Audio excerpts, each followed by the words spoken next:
In this video, I'll show you how to create a newsletter in Wix. Whether you're running a business or just sharing updates with your community, newsletters are a powerful way to stay connected with your audience.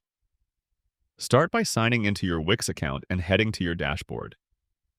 On the left-hand panel, find the Marketing section, then select Email Marketing. This is the area where you'll design, customize, and send your newsletters. When you open Email Marketing, Wix gives you two options. Pick from a ready-made template or start with a blank email. Templates are great if you want a polished look quickly, while starting from scratch gives you more creative control. Once you've chosen your starting point, click Edit Template to begin customizing.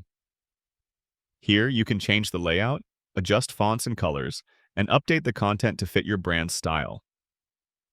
Don't forget the background. Even small details like this can make your newsletter feel more professional and cohesive. Before sending, it's a good idea to use the Preview and Test feature. This lets you see exactly how your email will appear in your subscribers' inboxes and ensures that links, images, and formatting look perfect. When everything is ready, click Next to move to Audience Selection. Here, you can send your newsletter to all contacts or target specific groups. Choosing the right audience helps you improve engagement and make sure your message reaches the people who care most. Click Next again. Finally, hit Publish to send your newsletter right away, or schedule it for later. With just a few clicks, your update is on its way to your subscribers. And that's it. You've created and sent a newsletter in Wix. The more you practice, the easier it becomes, and over time you can refine your design and messaging to make your campaigns even more effective.